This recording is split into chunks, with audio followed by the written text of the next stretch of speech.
See what I'm doing? Okay. All right. Okay. Now we're gonna go to the extruder. Not extruder. Pasta machine. There you go. We're gonna thin this out a little bit. Okay. I'm not gonna use this yet. I gotta get to where the thickness that I want. Okay. So I picked it up. I'm not gonna cornstarch it. And turn this on.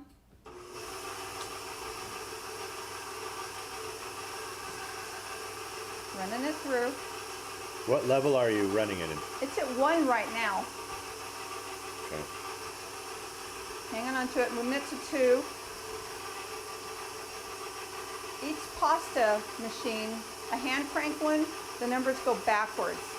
7 down to 1 being the smallest. On the KitchenAid, it's 1 up to 7. Okay, so that's at 2. I'm going to stop there on that one. I'm going to back it up to the 1 for this piece. Get this to go through. Got to support it so that it doesn't stretch too much. If it gets too long, we're going to cut it. Cut that off. Okay, use your knife to pick it up. Roll this to the 2. When it's sticky like this, you have to hang on to it and lift it up, okay? So what I've got here is, I want to get this straightened out. And just so if you don't have anything at all, a rolling pin can work as well. It can. If you want consistency, okay? There are guides that will fit onto the rolling pin for cookies. You can use them for the fondant also, that helps you get the right thickness. Consistency is what you want. Highs and lows you don't want. It won't show as much, but you'll use less fondant if you have the consistency.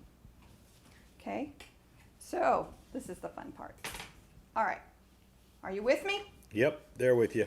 All right, does this look cool? Looks nice. Looks kind of like candy.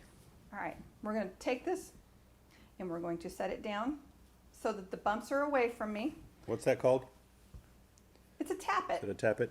It's a tappet. It's a PME tappet, or it's a FMM. FMM, one of the 2 companies. Okay. From England, okay? Line it up against the side. See that, how I'm doing that? Want to get the bumps covered right there. Flip. Up. Now here's the fun part. Push.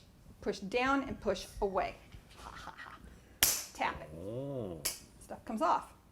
Okay, see that little faux pas right there? We're going to get rid of that. Oh, we don't need that. Nice. Trash heap. All right, magic of TV. Oh! Give me 1 second. Okay. Look what I got. Look what I got Nice. for you. Okay, I want to know who can tell me what cartoon TV show that we grew up on, at least I did, does this remind you of? Keep guessing. I'm going to show you what else next. This is gum glue, and I just put it in there, and I'm going to, I covered this cone with modeling chocolate. So from here up, there's a little bit of cake under here, and then the cone's on top, and then I covered the cone with modeling chocolate. So I'm brushing a little bit of the gum glue on here because I want to add it, make it stick. Okay, not dripping because you don't want it to drip down. We're going to just make this a little wet. We have another guess. We do? Rudolph the Red-Nosed Reindeer. Yay! Ta-da! I'm going to try and get this so you can see what I'm doing. All right, I want to stop and start right here.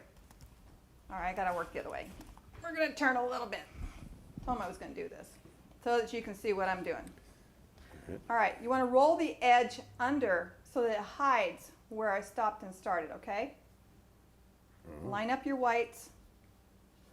Do a little folding. I know, fingers are in the way, but you can see, right? Can you see? Raise your hand if you can see. Yes, I think we can see. Are you waving? So you can see the different color variations I played with on the fondant. Okay. That goes right on the modeling chocolate? Right on the modeling chocolate above, covering the last row, but right on the modeling chocolate to make it stick. Okay.